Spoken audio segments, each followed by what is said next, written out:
Welcome to episode 4 of my Black Plague painting series. In this episode, we're going to be painting the Necromancer. I'll start off in the usual way by washing the miniature and then priming it with Army Painter's Matte White Primer. The first color I'm going to be using is Kislev Flesh to paint the hands and the face.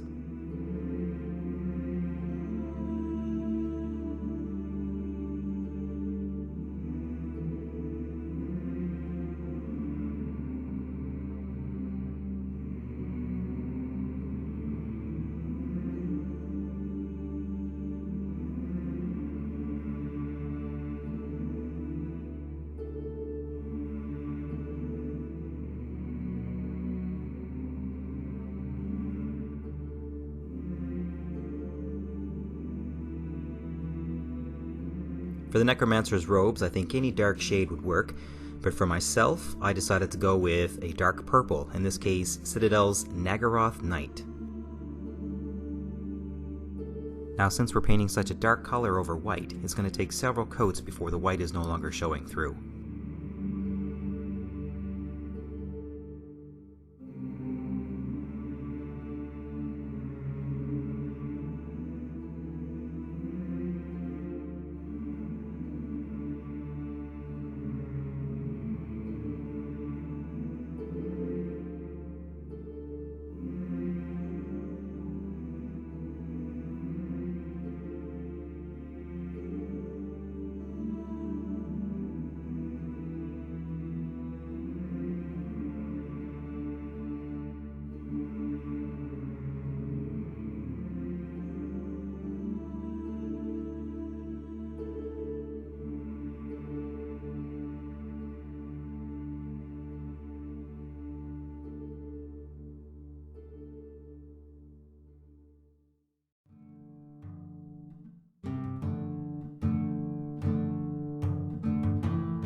The next part of the Necromancer I wanted to paint was his linen wraps, and for this I'm going to be using a 50-50 mix of Ceremite White and Screaming Skull. In the concept art, there's a few places on the Necromancer that could be flesh or that could be linen wrap. One example is an area on the upper thigh, and I'm choosing to paint this with the linen color we just created.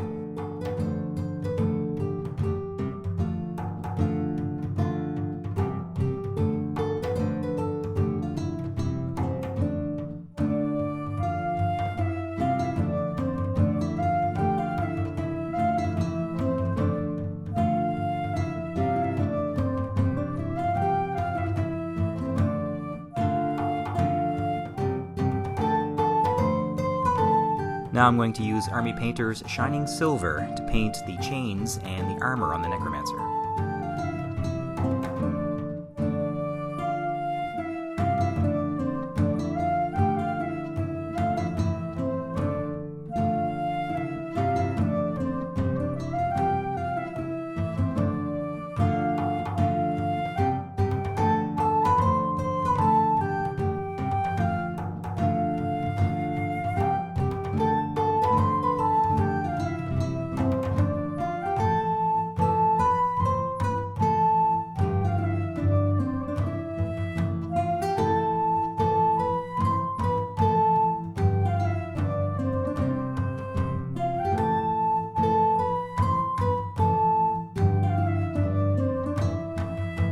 Another area shown in the concept art that could be linen or flesh is the upper part of his torso. However, I've decided to make it look like he's wearing a full breastplate.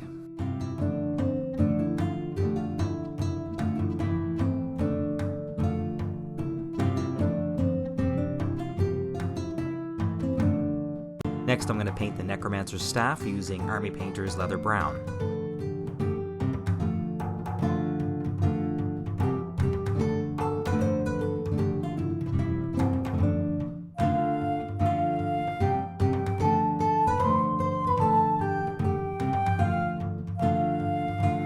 Using the same color, I'm now going to paint the scabbard of his dagger.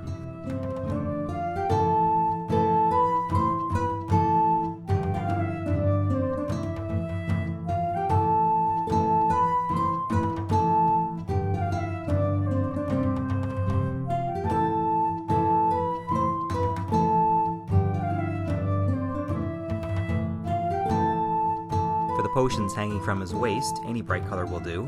You might want to paint them red and blue to look like health and mana potions. I've decided to go with a bright green color, in this case Mouldy Clothes by Army Painter.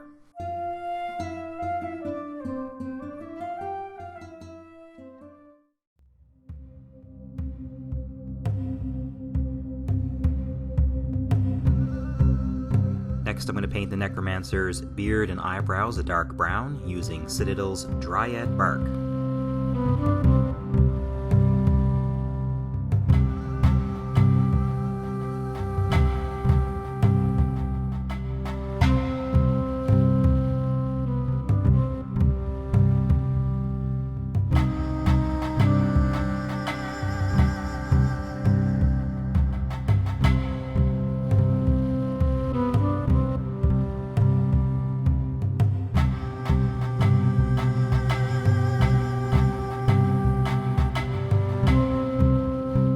For the horns at his shoulders and the pommel and crossguard of his dagger, I'm going to be using Skavenblight Dinge.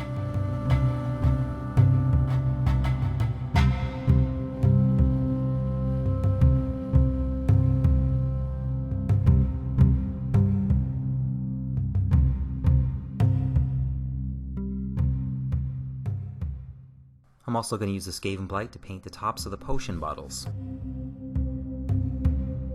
Now originally I thought the Necromancer was wearing a belt, which is why I painted some leather brown at his waist. I later realized that that was part of the sash that is hanging down in front of him. So now I'm going to be painting the sash and the bit of cloth hanging from his staff with the same color, Mephiston Red.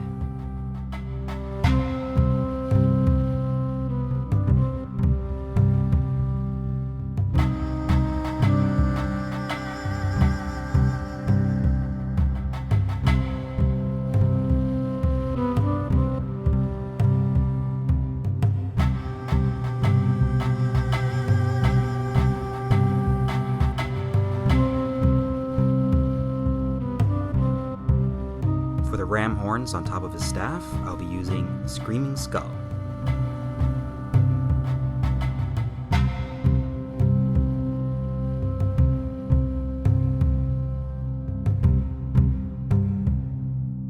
I'm also going to be using Screaming Skull for the ends of the horns on top of his shoulders, and for the ropes that are holding the potion bottles onto his waist.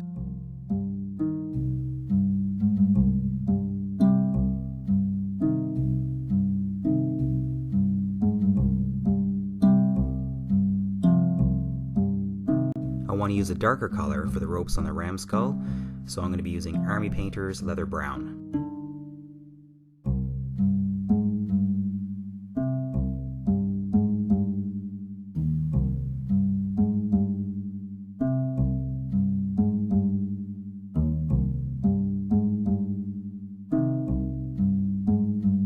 So this is how our Necromancer looks with most of his base colors on, and the next part I think would be optional.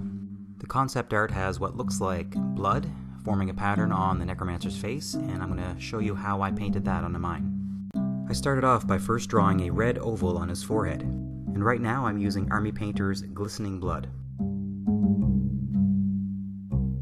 Once I was satisfied with that, I then colored in the eye sockets.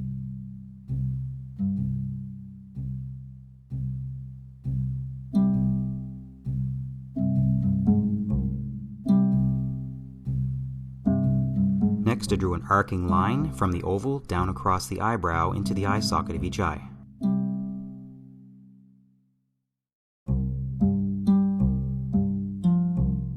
And the last step is to just draw a line from each eye socket down to the beard.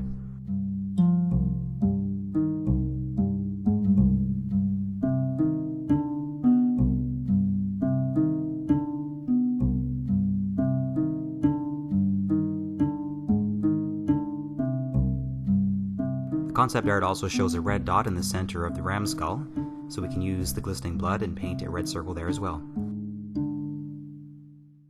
Now we're ready to move on to the shading. I started off by shading in the hands and face using Reikland Fleshshade. After I've applied each color of shade, I give the miniature about 5 to 10 minutes to dry, and this is just to make sure that the shade stays in the places where I've pooled it.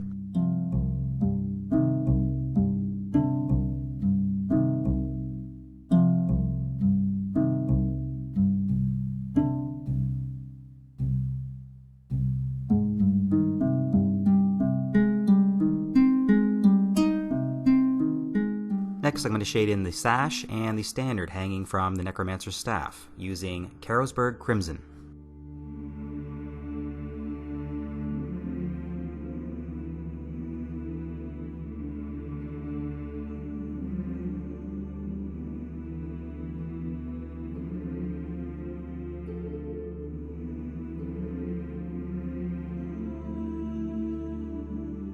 For the cloak, I used a 50-50 mix of Druchii Violet and Nuln Oil.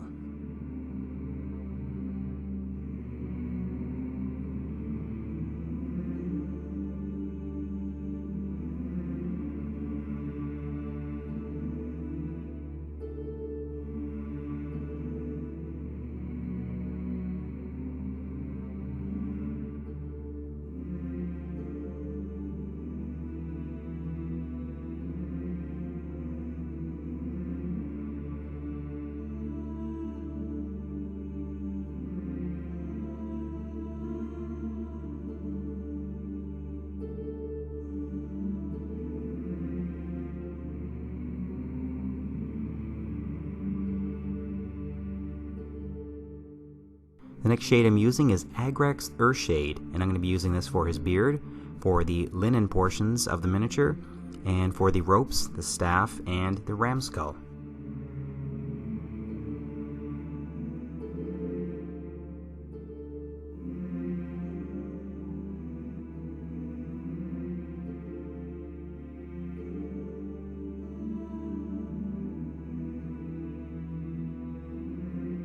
I'm also using the Agrax Earthshade on the potion bottles, the tiny skull hanging from the Necromancer's neck, and the tops of the horns on the Necromancer's shoulders.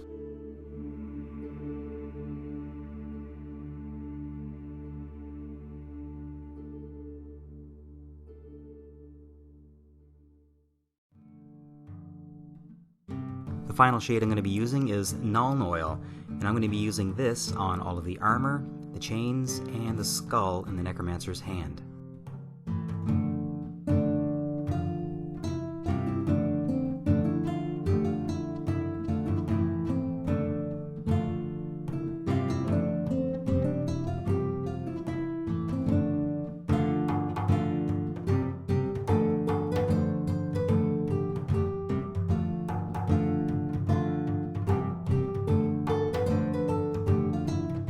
I'm also going to apply a layer of the Nuln Oil to the horns on his shoulders.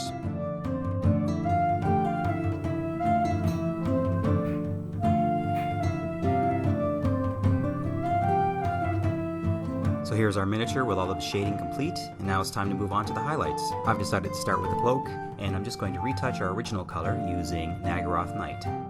And like always, we're repainting most of the surface, but we're leaving the deepest areas untouched.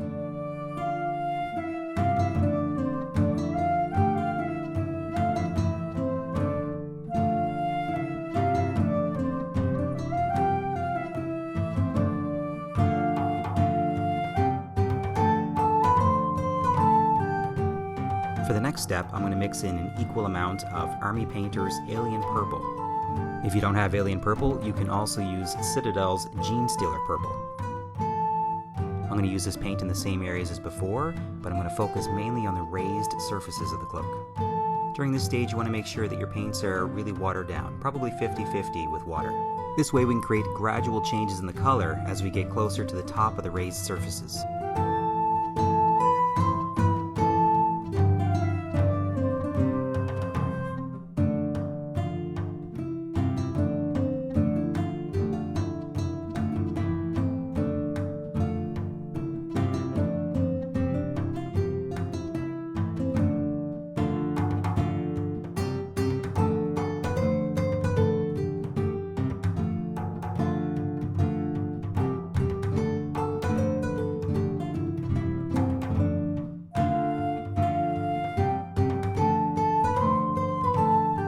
For the final highlight on the cloak, I'm going to be using just a pure Alien Purple, watered down 50-50 with water.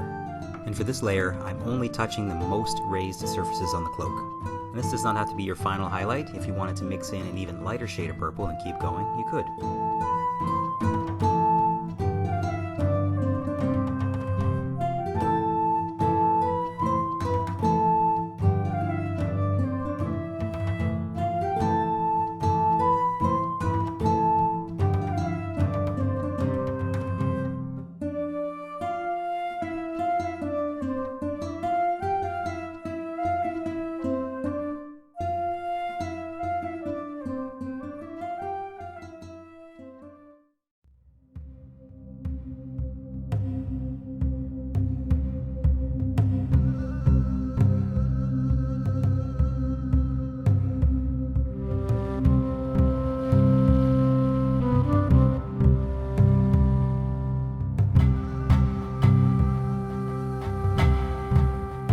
highlight I'm going to do is on the flesh, and I'm going to use Kislev Flesh.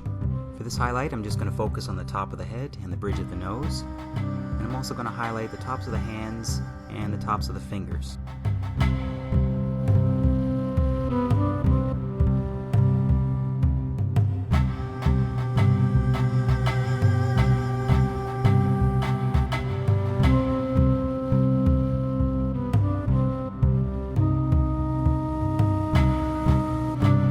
Next, I'm going to highlight the red areas of the miniature in 2 stages.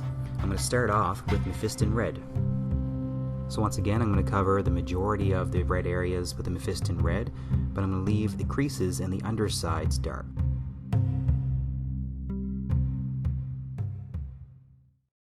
Next, I'm going to move straight to a brighter color of red. In my case, I'm using Pure Red by Army Painter. If you don't have this color, you can also use Wild Rider Red by Citadel. With my Pure Red, I'm just going to paint a thin line on the most raised areas of the sash and the fabric hanging from his staff.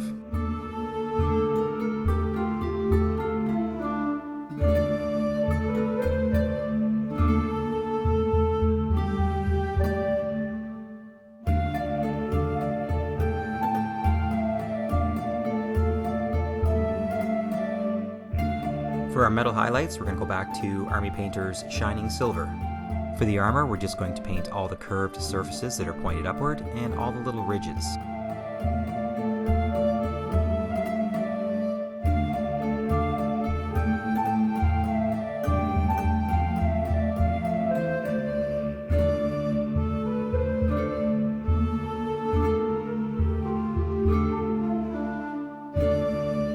I also put a small splash of paint on all the chain links that were facing outward.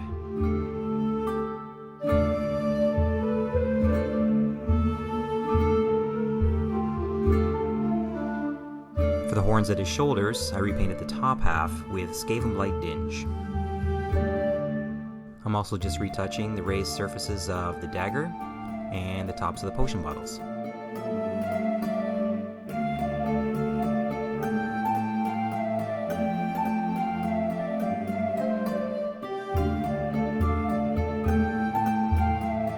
Next, I'm going to use Mechanicus Standard Grey to put a small highlight on the most raised curved surfaces of these features.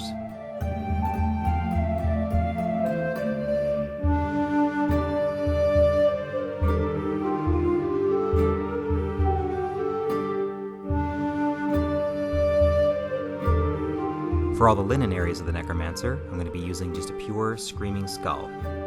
Now, I wasn't happy with how dark the linen wraps had become, so I watered down the Screaming Skull quite a bit, and then I put a thin layer over the entire wraps. Once that was done, I then used more Screaming Skull just to lighten up the most raised areas.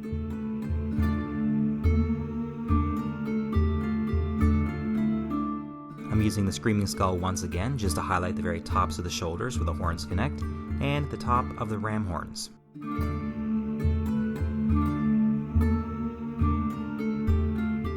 Since our potion bottles are mostly covered up, I'm just going to retouch the bottom of them using the original color, Mouldy Clothes.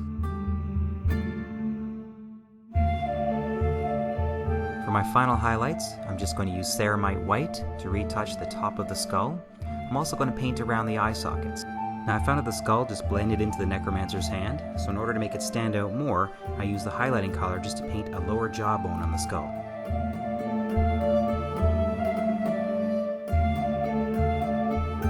Finally, I'm just going to add a little bit of highlighting to the top of the ram skull.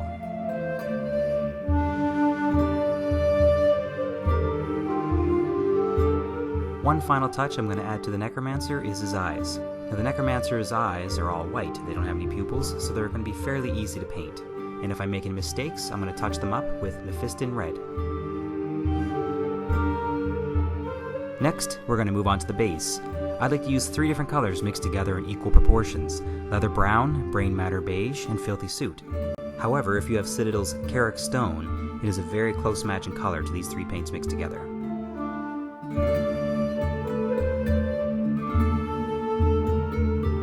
Once the entire base has been painted and dried, I'm going to use Skavenblight Dinge to paint on some flagstone patterns.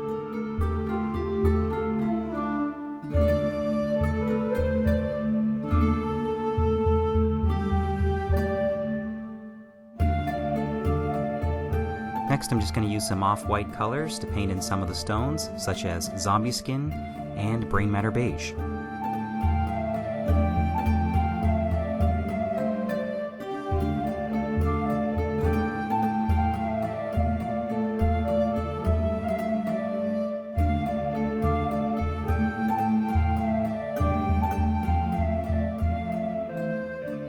And finally, I'm going to use a dark brown, in this case Dryad Bark, to paint all around the rim of the base.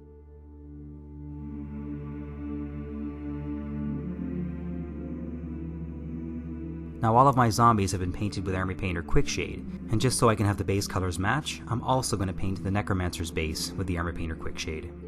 If you don't have Quickshade, or you'd rather not use it, I find that a watered down Agrax Earthshade also creates a very close match.